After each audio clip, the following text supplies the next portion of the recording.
Salam dan bahagia. Bapak Ibu Guru, perkenalkan, saya Yonatan, calon guru penggerak angkatan ke-7 dari Kabupaten Tanjung Jabung Barat, Provinsi Jambi. Kali ini, saya akan membagikan budaya positif dari modul 1.4 dari tugas akhir saya itu aksi nyata. Selamat menyaksikan.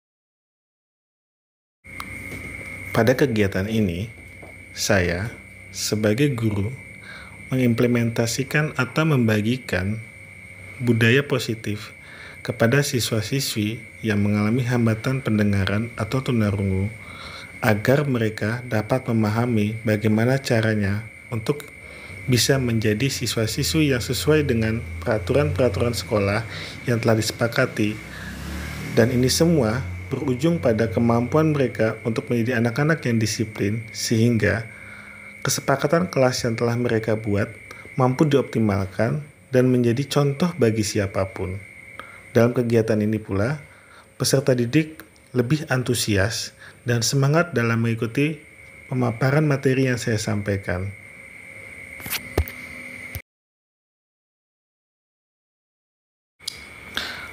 Adapun budaya positif materi yang saya sampaikan kepada peserta didik yang mengalami hambatan pendengaran antara lain adalah konsep disiplin positif dan motivasi.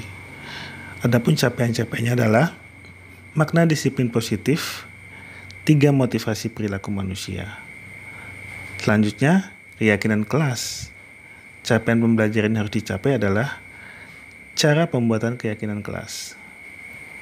Ketiga, kebutuhan dasar manusia. Capaian pembelajaran dicapai adalah 5 kebutuhan dasar manusia. Yang keempat, posisi kontrol. Capaiannya adalah 5 posisi kontrol yang harus dilakukan. Dan yang terakhir atau yang kelima adalah segitiga restitusi. Bagaimana caranya mengimplementasikan segitiga restitusi pada kegiatan dan kelas tunarungu yang telah disampaikan. Adapun konsep disiplin dan motivasi, makna disiplin positif adalah melakukan tindakan yang sesuai dengan nilai-nilai kebajikan universal. Sedangkan 3 motivasi perilaku manusia, menurut Diane Gosen atau Restructuring School Discipline, ada 3 alasan motivasi perilaku manusia, yaitu untuk menghindari ketidaknyamanan atau hukuman, untuk mendapatkan imbalan dan penghargaan dari orang lain, dan yang ketiga, untuk menjadi orang yang menghargai diri sendiri dengan nilai-nilai yang mereka percaya.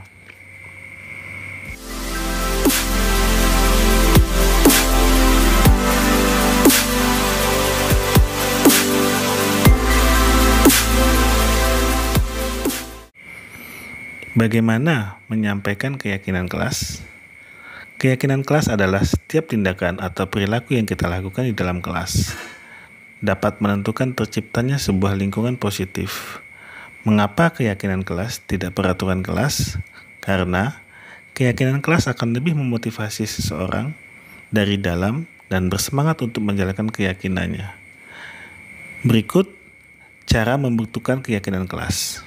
Yang pertama, hendaknya kelas bersifat lebih abstrak. Kedua, dituliskan berupa pernyataan-pernyataan universal. Ketiga, dibuat dalam bentuk positif. Keempat, jangan terlalu banyak supaya gampang diingat. Kelima, dapat diterapkan sesuai dengan kondisinya. Dan yang terakhir, seluruh warga kelas hendaknya ikut berkontribusi.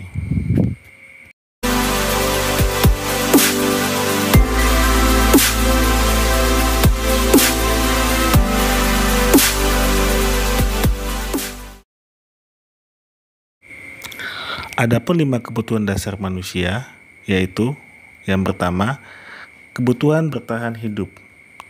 Kebutuhan yang bersifat fisiologis untuk bertahan hidup, misalnya kesehatan, rumah, dan makanan.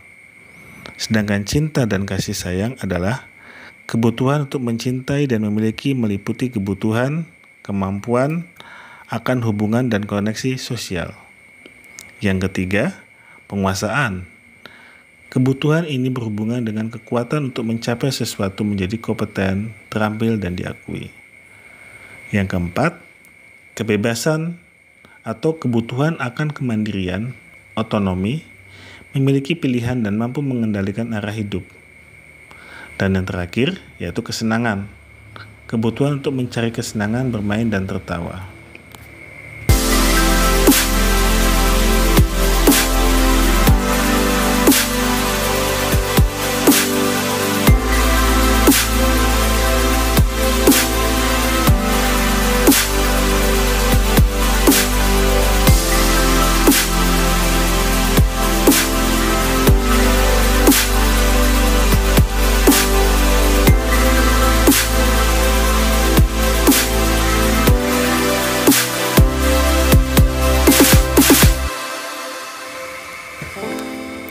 Selain di kelas tunarungu, saya juga melakukan tindakan yang serupa di kelas anak-anak yang mengalami hambatan intelektual.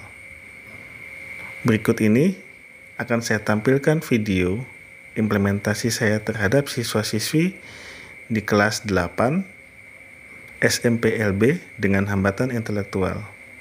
Silakan disaksikan, semoga video ini bermanfaat.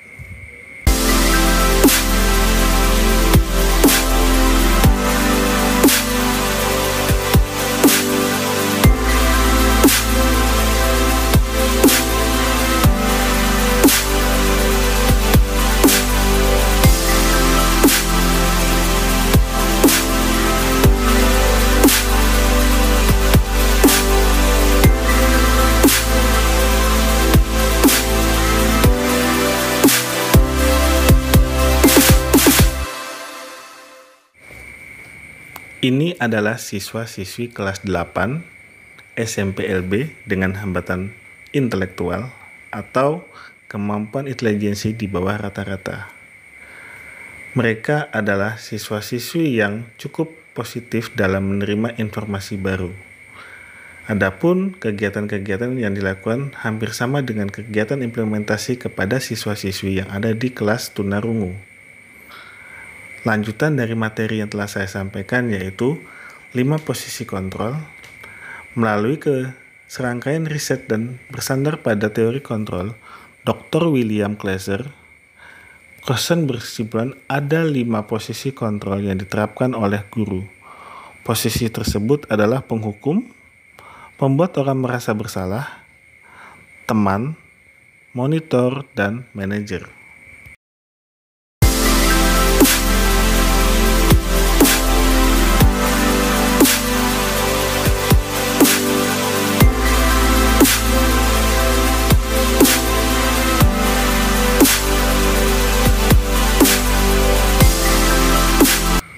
Lalu, pada pemaparan segitiga restitusi, para peserta didik diberikan pemahaman tentang restitusi, yaitu proses kolaborasi yang mengajarkan murid untuk mencari solusi untuk masalah dan membantu murid berpikir tentang orang seperti apa yang mereka inginkan dan bagaimana mereka harus memperlakukan orang lain.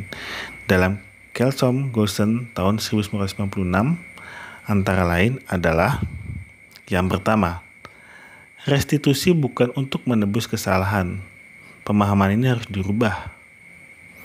Yang kedua, restitusi untuk memperbaiki hubungan, baik antar sesama teman, dengan guru, maupun dengan orang di sekitar peserta didik.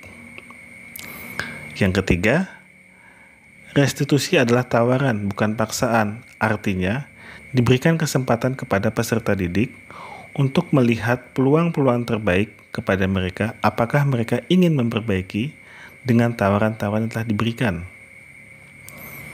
Keempat, restitusi menuntun untuk melihat ke dalam diri. Artinya adalah untuk mengevaluasi diri peserta didik sehingga peserta didik menjadi lebih positif dalam menerima masukan dan kesempatan untuk merubah diri menjadi lebih baik lagi.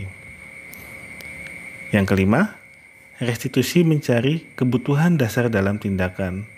Dalam hal ini, perlu dilakukan kolaborasi yang baik antara guru dan peserta didik.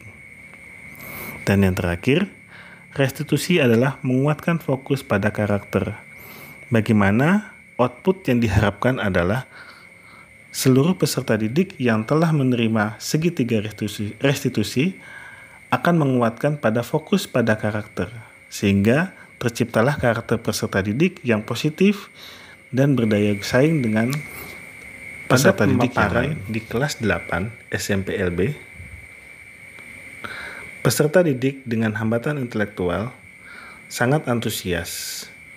Mereka bahkan berpikir bahwasanya yang mereka lakukan ketika mereka terlambat datang ke sekolah saat upacara bendera dan ketika mereka terlambat dalam masuk kelas saat kegiatan belajar mengajar, akhirnya mereka menyadari bahwasanya mereka berkomitmen untuk merubah diri mereka menjadi lebih baik, sehingga kedepannya mereka akan menjadi manusia yang lebih bermanfaat dan menjadi seseorang yang mampu menunjukkan kualitas mereka kepada orang lain.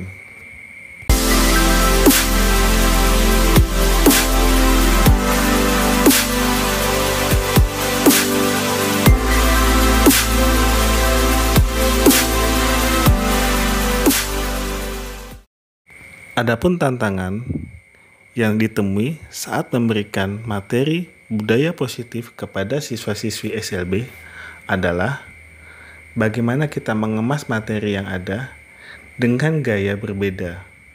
Bukan seperti mengajar di dalam kelas, tapi lebih kepada bagaimana kita mengajak peserta didik untuk aktif dalam menerima materi yang ada dan mengajak mereka berdiskusi bagaimana cara mengimplementasikan. Tidak menjadi berat, karena mereka berpikir untuk menjadi lebih baik. Komitmen yang mereka sepakati di dalam kelas saat saya masuk untuk memberikan materi. Ini merupakan titik awal langkah utama dalam melaksanakan kegiatan menjadi lebih baik. Sehingga kedepannya peserta didik akan menjadi lebih positif lagi dalam memberikan kekuatan-kekuatan yang baru dan bermakna kepada kegiatan yang sudah ada.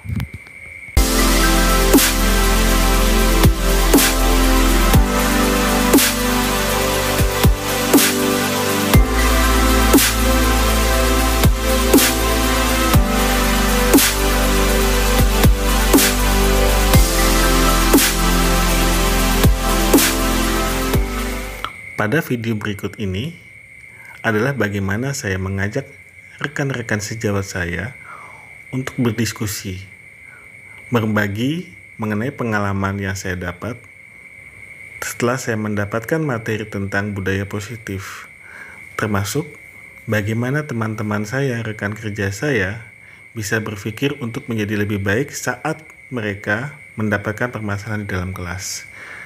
Dan percaya mereka juga memiliki motivasi yang sangat baik karena kegiatan yang saya lakukan ini tidak ada unsur paksaan. Rekan-rekan saya mengikuti kegiatan dengan baik dan memperhatikan setiap informasi yang saya berikan.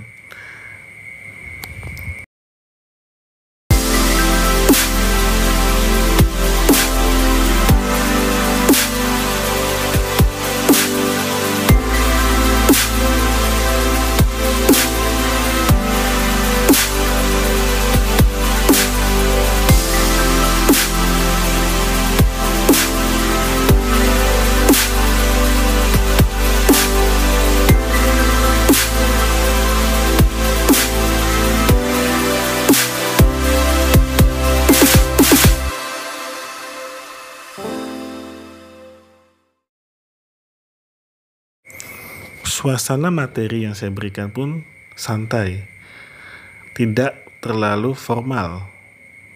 Mereka tetap didapat materi yang saya sampaikan, sehingga antusiasme mereka tidak terlalu tegang saat saya berikan materi.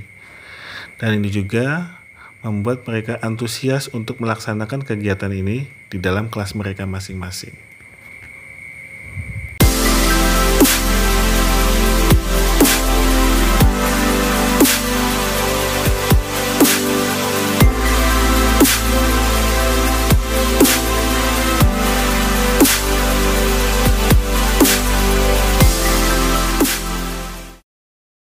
Demikian video singkat saya dalam rangka memberikan pemaparan atau berbagi kepada rekan-rekan kerja saya, sehingga rekan-rekan kerja menjadi paham tentang budaya positif dan berinisiatif untuk menerapkan budaya positif di dalam kelas mereka masing-masing. Semoga video ini bisa menginspirasi Bapak Ibu. Terima kasih.